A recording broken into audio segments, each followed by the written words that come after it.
ಇವತ್ತು ನಾವೇನು NDA ಮೈತ್ರಿಕೂಟಕ್ಕೆ ಭಾಗವಾಗಿ ಸೇರಿದ್ದೀವಿ, ಇದು ಭಾಳ ಆರೋಗ್ಯಕರವಾದಂಥ ಒಂದು ಬೆಳವಣಿಗೆ ಆಗಬೇಕು ಅಂತಕ್ಕಂಥದ್ದು JDS ನಾಯಕರು ಹಾಗೂ BJP ನಾಯಕರಲ್ಲಿ ಇರ್ತಕ್ಕಂಥ ಒಂದು ಭಾವನೆ.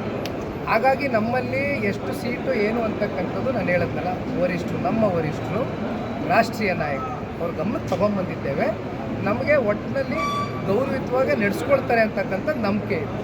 ಸಹಜವಾಗಿ ರಾಜ್ಯ ಮಟ್ಟದ ನಾಯಕರು ಕುಮಾರಣ್ಣ ಅವ್ರಿಗೆ ಇವತ್ತು ತುಮಕೂರಿನಲ್ಲಿರ್ಬೋದು, ಮಂಡ್ಯದಲ್ಲಿರ್ಬೋದು, ಈ ರೀತಿ ಅನೇಕ ಜಿಲ್ಲೆಗಳಲ್ಲಿ, ಚಿಕ್ಕಬಳ್ಳಾಪುರ ಇರ್ಬೋದು, ಈ ರೀತಿ ಕಾರ್ಯಕರ್ತರುಗಳು ಅವರವರ ರೀತಿಯಲ್ಲೇ ಅವರವ್ರ ಭಾವನೆಗಳು ವ್ಯಕ್ತಪಡಿಸ್ತಾ ಇದ್ದಾರೆ, ಸತ್ಯ. ಆದರೆ ಕುಮಾರಣ್ಣ ಅವರು ಕೇಂದ್ರಕ್ಕೆ ಹೋಗಬೇಕಂತಕ್ಕಂಥದ್ದು ಇನ್ನೂ ಕೂಡ ಯೋಚನೆ ಮಾಡ್ತಾ ಇದ್ದಾರೆ. ಜೊತೆಯಲ್ಲಿ ನಮ್ಮ ಪಕ್ಷದ ವರಿಷ್ಠರು, ರಾಷ್ಟ್ರೀಯ ನಾಯಕರುಗಳು ಯಾವ್ಯಾವ ರೀತಿ ಡೈರೆಕ್ಷನ್ಸ್ ಕೊಡ್ತಾರೆ ಆ ರೀತಿ ಕೂತ್ಕೊಂಡು ಪಕ್ಷದ ಒಂದು ಬೆಳವಣಿಗೆಗೋಸ್ಕರ ಕುಮಾರಣ್ಣ ಅವರು ತೀರ್ಮಾನ ಎಲ್ಲ ನಮ್ಮ ಚುನಾಯಿತ ಅಭ್ಯರ್ಥಿಗಳು ಇಲ್ಲಿ ಗೋವಿಂದರಾಜಣ್ಣ ಅವರು ಹೇಳಿದಂಗೆ ಎಲ್ಲ ನಮ್ಮ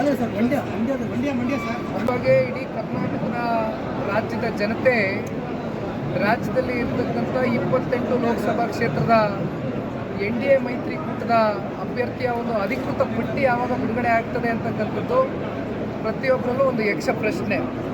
ಹಾಗಾಗಿ ಬಹುತೇಕ ಈಗ ಸಮಯ ಕೂಡ ಬಂದಿದೆ. ಏನು ಅತಿ ಶೀಘ್ರದಲ್ಲೇ ನಿಮ್ಮ ಪ್ರಶ್ನೆಗೆ ಉತ್ತರ ಸಿಗುತ್ತೆ.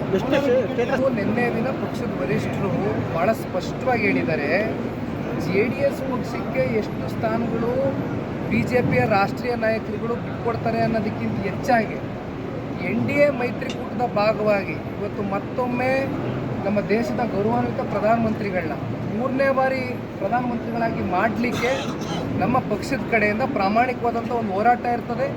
ಜೊತೆಯಲ್ಲಿ ರಾಷ್ಟ್ರೀಯ ನಾಯಕರು ಇವಾಗ ಎಲ್ಲ ವಿಷಯಗಳು ಅವ್ರ ಗಮನದಲ್ಲಿದೆ, ಇಲ್ಲೇ ಇರ್ತಕ್ಕಂಥದ್ದೇನಿಲ್ಲ. ಈಗ ನಾವು ಮಂಡ್ಯದಲ್ಲಿರ್ಬೋದು, ಕೋಲಾರದಲ್ಲಿರ್ಬೋದು, ಹಾಸನದಲ್ಲಿರ್ಬೋದು, ತುಮಕೂರಲ್ಲಿರ್ಬೋದು, ಈ ರೀತಿ ಬಹುತೇಕ ಹಲವಾರು ಹಳೆ ಮೈಸೂರು ಪ್ರಾಂತ್ಯದಲ್ಲಿ ಇರ್ತಕ್ಕಂಥ ಜಿಲ್ಲೆಗಳಲ್ಲಿ ಅತಿ ಹೆಚ್ಚು ಓಟನ್ನು ತಗೊಂಡಿರ್ತಕ್ಕಂಥದ್ದು ಕಳೆದ ವಿಧಾನಸಭಾ ಚುನಾವಣೆಯಲ್ಲೂ. ಹಾಗಾಗಿ ಕೆಲವೊಂದಷ್ಟು ಬೇಡಿಕೆಗಳನ್ನ ಪಕ್ಷದ ವರಿಷ್ಠರು ಕೂಡ ಇಟ್ಟಿದ್ದಾರೆ, ರಾಷ್ಟ್ರೀಯ ನಾಯಕರ ಗಮನಕ್ಕೆ ತಗೊಂಡು ಬಂದಿದ್ದಾರೆ. ಮುಂದಿನ ದಿನಗಳಲ್ಲೆಲ್ಲ ಒಂದು ನಿಮಿಷ ಎಷ್ಟು ಕ್ಷೇತ್ರ ಅಂತಕ್ಕಂಥದ್ದು ಒಂದು 4-5 ದಿನಗಳ ಕಾಲ ಉತ್ತರ ಸಿಗ್ತದೆ. ಅಭ್ಯರ್ಥಿಗಳೇ ಸ್ಪರ್ಧೆ ಮಾಡ್ತಾರೆ, BJP ಸಿಂಬಲಿ BJP ಅಭ್ಯರ್ಥಿಗಳೇ ಸ್ಪರ್ಧೆ ಮಾಡ್ತಾರೆ, ಏನು ಕನ್ಫ್ಯೂಷನ್ ಇಲ್ಲ. ಅವ್ರ ಸಮ್ಮುಖದಲ್ಲಿ ನಾನು ಕೂಡ ಭಾಗಿಯಾಗಿದ್ದೆ. ಹಲವಾರು ವಿಚಾರಗಳ ಬಗ್ಗೆ, ರಾಜ್ಯದ ಆಗುಹೋಗುಗಳ ಬಗ್ಗೆ ಚರ್ಚೆ ಆಗಿತ್ತು. ಹಾಗಾಗಿ ಸೂಕ್ತವಾದಂಥ ಸೂಕ್ತವಾದಂಥ ತೀರ್ಮಾನಗಳು ಪಕ್ಷದ ವರಿಷ್ಠರು, ರಾಷ್ಟ್ರೀಯ ನಾಯಕರು ಕೈಗೊಳ್ಳಲ್ಲ. ನೀವು ಬರೀ ಮಂಡ್ಯಕ್ಕೆ ಮಾತ್ರ ಕೇಳ್ತೀರಲ್ಲ, ಹೆಂಗೆ? ನಿನ್ನೆ ಒಂದಷ್ಟು ಪಕ್ಷದ ಚೌಕಟ್ಟಿನಲ್ಲಿ ಕೂತ್ಕೊಂಡು ಎಲ್ಲ ನಮ್ಮ ಮಾಜಿ ಶಾಸಕರ ಜೊತೆ, ನಮ್ಮ KR ಪೇಟೆ ಶಾಸಕರು ಮಂಜಣ್ಣ ಅವರಿದ್ದಾರೆ, ಅವರು ಎಲ್ಲರ ಜೊತೆ ಕೂತ್ಕೊಂಡು ಕೆಲವೊಂದಷ್ಟು ಚರ್ಚೆಗಳು ಮಾಡಬೇಕು ಅಂತ ಕುಮಾರಣ್ಣ ತೀರ್ಮಾನ ಮಾಡಿದ್ದಾರೆ. ಸಂಜೆ 6 ಗಂಟೆಗೆ ಸರ್ ನಾನು ಗಾಡಿನಲ್ಲಿ ಬರ್ತಾ ಗಮನಿಸಿದೆ, ಡಾಕ್ಟರ್ ರವೀಂದ್ರ ಅವರು ಇವತ್ತೇನು ಆರೋಪವನ್ನು ಮಾಡಿದ್ದಾರೆ, ಅದು ಕೇವಲ ಆರೋಪ ಅಲ್ಲ, ಅದು ಸತ್ಯಾಂಶ. ಇವತ್ತು ಬಹುಶಃ ಕಾಂಗ್ರೆಸ್ ಪಕ್ಷದ ಅಧಿಕೃತ ಅಭ್ಯರ್ಥಿ ಅವ್ರಿಗೆ ಪಕ್ಷಕ್ಕೆ ಬಿಟ್ಟಂಥ ವಿಚಾರ, ಅದ್ರ ಬಗ್ಗೆ ನಾವೇನು ಚರ್ಚೆ ಮಾಡಲಿಕ್ಕೆ ಹೋಗೋದಿಲ್ಲ, ಅದ್ರ ಬಗ್ಗೆ ನಾವು ಲಘುವಾಗೂ ಮಾತನಾಡೋದಕ್ಕೆ ಹೋಗೋದಿಲ್ಲ.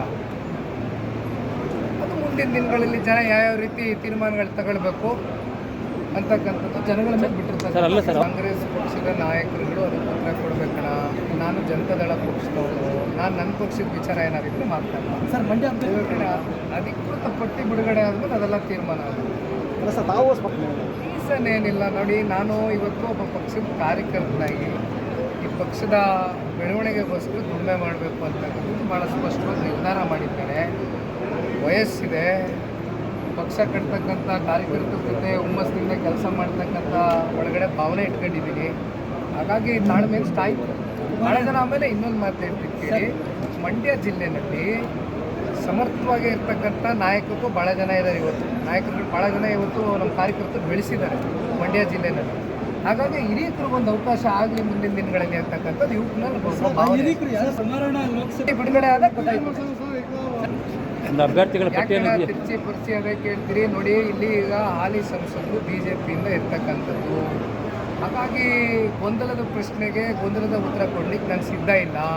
ಅಧಿಕೃತ ಪಟ್ಟಿ ಬಿಡುಗಡೆ ಆಗೋದು ಎಲ್ಲರನ್ನೇ ಜಂಟಿ ಸಭೆ ಮಾಡಬೇಕು ಅಂತ ಇರೋದು ಯಾಕೆ? ಪ್ರತಿಯೊಬ್ಬರು ವಿಶ್ವಾಸಕ್ಕೆ ತಗೊಂಡು ಹೋಗ್ಲಿಕ್ಕಲ್ವೇ? ಹಾಗಾಗಿ ಮಾಡ್ತೀವಿ, ನಮ್ಮ ಜವಾಬ್ದಾರಿ ಬೆಳೀತದೆ. ಇವತ್ತು ಪಕ್ಷ ಸರಿ ಸುಮಾರು 4,85,000 ಜನ ಇವತ್ತು ಮತದಾರರು ನಮ್ಗೆ ಆಶೀರ್ವಾದ ಮಾಡಿದ್ದಾರೆ ಪಕ್ಷಕ್ಕೆ. ಹಾಗಾಗಿ ಆಕಾಂಕ್ಷಿ ಪಟ್ಟಿಗಳು ಸಹಜವಾಗಿ ಬೆಳೀತದೆ. ನೋಡೋಣ ಮುಂದೆ ವರಿಷ್ಠ ರಾಷ್ಟ್ರೀಯ ನಾಯಕ.